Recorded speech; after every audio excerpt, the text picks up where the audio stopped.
AP assembly సమావేశాలు, శాసనమండలి నుంచి వైసీపీ వాకౌట్, ఫీజు రీయింబర్స్మెంట్పై చర్చకు సిద్ధం. మంత్రి లోకేష్.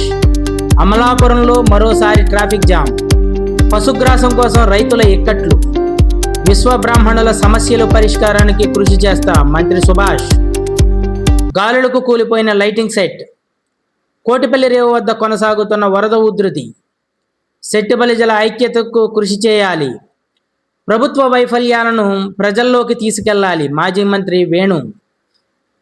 రాజమహేంద్రవరం తిరుపతి మధ్య విమానయాన సర్వీస్, పోటెత్తిన అర్జీదారులు, కలెక్టర్కు గల్ఫ్ బాధితురాలి కృతజ్ఞతలు, పోలీసుల మౌలిక సదుపాయాలపై దృష్టి సారించిన ఎస్పీ. ఓజీ సినిమా టికెట్ ధర 60,000. దసరా ప్రయాణికులకు రైల్వే ఏఎస్ఐ దాసు హెచ్చరిక. ఏపీ అసెంబ్లీకి ఎర్ర దుస్తుల్లో మహిళా ఎమ్మెల్యేలు. పలు ముఖ్యమైన బిల్లులు. కోనసీమలో 29 సారా రహిత గ్రామాలు. కళ్యాణ్ పంచాయతీరాజ్ సవరణ బిల్లును సమర్పించనున్నారు. మంత్రి డేలా బాలవీరాంజనేయ స్వామి ఆంధ్రప్రదేశ్ ఉప ఎస్సీ వర్గీకరణ బిల్లును ప్రవేశపెట్టనున్నారు. మంత్రి ఫరూక్ 2025 భారత నాగరిక సురక్ష సంహిత బిల్లును సభ ముందు ఉంచనున్నారు. ఏపీ శాసనమండలి నుంచి వైసీపీ వాకౌట్ చేసింది. అట్రాసిటీ కేసులపై చర్చ సందర్భంగా హోంమంత్రి అనిత విమర్శలు గుప్పించారు.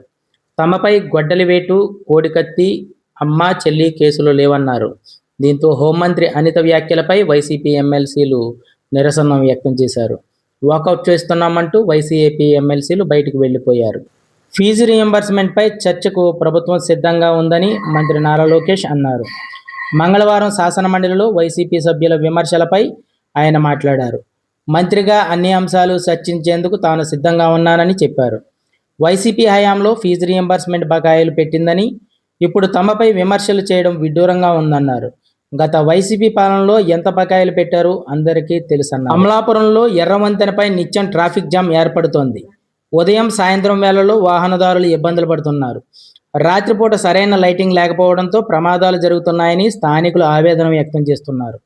అధికారులు ఈ సమస్యను వెంటనే పరిష్కరించాలని ప్రజలు కోరుతున్నారు. కేగంగవరం మండలంలోని కోటిపల్లి లంకలో ఇటీవల వచ్చిన వరదల కారణంగా పంట పొలాలు, పశుగ్రాసం పూర్తిగా నీట మునిగిపోయాయి. పంటలు పాడవడంతో వీరవల్లిపాలెం నుండి కోటిపల్లి లంకకు వెళ్లే రైతులు తీవ్ర ఆవేదన చెందుతున్నారు. గత 25 రోజులుగా పశువులకు పశుగ్రాసం దొరక్క అవి అల్లాడుతున్నాయని పాడి రైతులు సోమవారం తెలిపారు. దీంతో అధికారులు పశుగ్రాసం, ఎండుగడ్డి సరఫరా చేయాలని వారు కోరుతున్నారు. విశ్వబ్రాహ్మణులు ఎదుర్కొంటున్న సమస్యల పరిష్కారానికి కృషి చేస్తానని రాష్ట్ర కార్మిక శాఖ మంత్రి వాసంశెట్టి సుభాష్ హామీ ఇచ్చారు. ఆదివారం మంత్రి క్యాంపు కార్యాలయంలో డాక్టర్ బిఆర్ అంబేద్కర్ కోనసీమ జిల్లా విశ్వబ్రాహ్మణ సంఘం అధ్యక్షులు ర్యాలీ రాజశేఖర్, తాళాబత్తుల మురళి ఆధ్వర్యంలో మంత్రి వాసంశెట్టి సుభాష్ను కలిసి విశ్వబ్రాహ్మణ సమస్యలపై వినతి పత్రం అందజేశారు. ఈ సందర్భంగా వారు మాట్లాడుతూ స్వర్ణకారులకు వడ్రంగి, కంచర, శిల్ప, కమ్మర పనివారులకు 10 సెంట్లు ప్రభుత్వ స్థలం కేటాయించి జీవో నెంబర్ 85ని పునరుద్ధరించాలని కోరారు. అలాగే ఇండస్ట్రీస్ కారిడార్ ఏర్పాటు చేయాలని, వడ్రంగి పనివారికి PVC doors, aluminium doors machinery, స్వర్ణకారులకి 3D casting machines, walls machines, కంచర పని వారికి దేవస్థానంలో, కమ్మర పని వారికి సిఎన్జి మిషన్స్, శిల్పి పని వారికి రాయితీ మీద రుణాలు ఇప్పించి ఆధునిక మిషనరీ ఇచ్చేలాగా కృషి చేయాలని కోరారు. విశ్వబ్రాహ్మణుల సమస్యలు విని తక్షణం స్పందించిన మంత్రి సుభాష్ సమస్యల పరిష్కారానికి కృషి చేస్తానని హామీ ఇచ్చారు.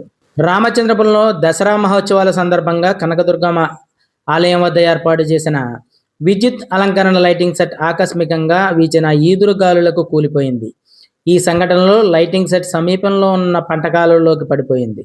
నిర్వాహకులు ఈ విషయాన్ని వెల్లడించారు. ఎగువన కురుస్తున్న భారీ వర్షాల కారణంగా శుక్రవారం భద్రాచలం వద్ద గోదావరి నీటి మట్టం సుమారు 37 అడుగులకు చేరుకుంది.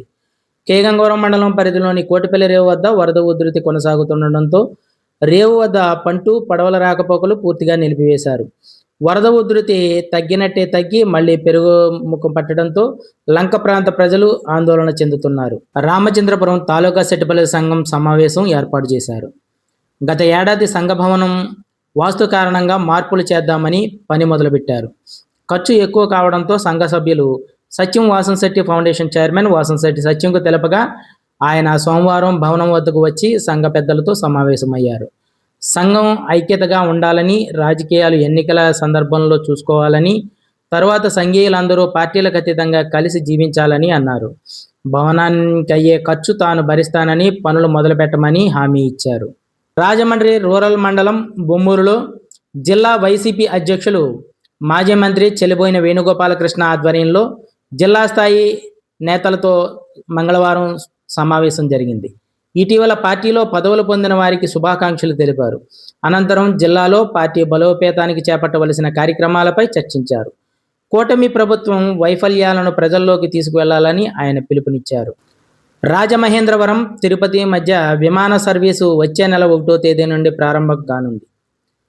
ఎంపీ పురంధరేశ్వరి చొరవతో అలియన్స్ ఎయిర్ సంస్థ ఈ సర్వీసును నడపనుందని, వారంలో 3 రోజులు మంగళ, గురు, శనివారాలు ఈ విమానం రాకపోకలు సాగిస్తుందని, తిరుపతి నుంచి ఉదయం 7:40 బయలుదేరి 9:25 రాజమహేంద్రవరం చేరుకుంటుందని, తిరిగి ఇక్కడ నుండి 9:50 బయలుదేరి 11:15 తిరుపతి చేరుకుంటుందని ఈ విషయాన్ని ఏపీడీఎన్కే శ్రీకాంత్ తెలిపారు. కాకినాడ కలెక్టరేట్లో సోమవారం వివేకానంద హాలులో పీజీఆర్ఎస్ కార్యక్రమం జరిగింది. ఈ సందర్భంగా జిల్లా joint collector Rahul Meena, revenue అధికారి J Venkatrao, BC corporation ED A Srinivasu, DPO V Ravikumar, ప్రత్యేక డిప్యూటీ కలెక్టర్లు జి రత్నమణి, ఎన్ శ్రీధర్ తదితర అధికారులు కాకినాడ జిల్లా నలుమూలల నుంచి వచ్చిన ప్రజల నుండి దరఖాస్తులను, అర్జీలను స్వీకరించారు. కొత్తగా ఏర్పడిన అంబేద్కర్ కోనసీమ జిల్లా పోలీసు యంత్రాంగానికి మౌలిక సదుపాయాల అవసరాన్ని గుర్తించి జిల్లా ఎస్పీ రాహుల్ మీనా అమలాపురంలోని పోలీసు డిపార్ట్మెంట్ స్థలాన్ని, నిర్మాణ పనులను సోమవారం స్వయంగా పరిశీలించారు. జిల్లా పోలీసులకు మెరుగైన వసతులు కల్పించడంపై ఆయన దృష్టి సారించారు. పవన్ కళ్యాణ్ నటించిన ఓజీ సినిమా బెనిఫిట్ షో తొలి టికెట్ కోసం అమలాపురంలో అభిమానులు సోమవారం వేలంపాట నిర్వహించారు. స్థానిక లలిత థియేటర్ వద్ద జరిగిన ఈ వేలంలో అల్లవరం మండలం బెండమూర్లంకకు చెందిన గుర్రం కృష్ణ ఫ్రెండ్స్ తొలి టికెట్ను 60,000 రూపాయలకు దక్కించుకున్నారు. ఈ వేలంపాటను town wide Pawan Kalyan fans అధ్యక్షుడు ఆర్డిఎస్ ప్రసాద్ మెగా ఫ్యాన్స్ ఆధ్వర్యంలో నిర్వహించారు. దసరా పండుగ సందర్భంగా ప్రయాణికులు అప్రమత్తంగా ఉండాలని రాజమండ్రి ప్రధాన రైల్వే స్టేషన్లో రైల్వే ఏఎస్ఐ దాసు సూచించారు. మంగళవారం సిబ్బందితో కలిసి తనిఖీలు నిర్వహించిన ఆయన దసరా సెలవుల్లో బంధువుల ఊర్లకు, పుణ్యక్షేత్రాలకు వెళ్లేవారు తమ సామగ్రిని, విలువైన వస్తువులను జాగ్రత్తగా చూసుకోవాలని, తోటి ప్రయాణికుల పట్ల అప్రమత్తంగా ఉండాలని హెచ్చరించారు. ఆంధ్రప్రదేశ్ అసెంబ్లీ సమావేశాల్లో మహిళా ఎమ్మెల్యేలు, ఎమ్మెల్సీలు నవరాత్రి ఉత్సవాలను పురస్కరించుకొని అమ్మవారి దీక్షా దుస్తులతో హాజరయ్యారు. మంగళవారం రోజున గాయత్రీదేవి అలంకారం సందర్భంగా ఎర్ర రంగు దుస్తులు ధరించి ఈ సందర్భంగా వారు ఇంద్రకీలాద్రిపై కనకదుర్గమ్మను దర్శించుకున్నారు. జిల్లా కలెక్టర్ మహేష్ కుమార్ మంగళవారం అమలాపురంలో మాట్లాడుతూ నవోదయం 2.0 కార్యక్రమాల ద్వారా జిల్లాలోని 8 మండలాల్లో 29 గ్రామాలను సారారహిత గ్రామాలుగా ప్రకటించినట్లు మంగళవారం తెలిపారు. సారారహిత సమాజ నిర్మాణానికి ప్రతి ఒక్కరూ కృషి చేయాలని ఆయన పిలుపునిచ్చారు. ఈ సమీక్షా సమావేశంలో వివిధ లైన్ డిపార్ట్మెంట్ అధికారులు పాల్గొన్నారు.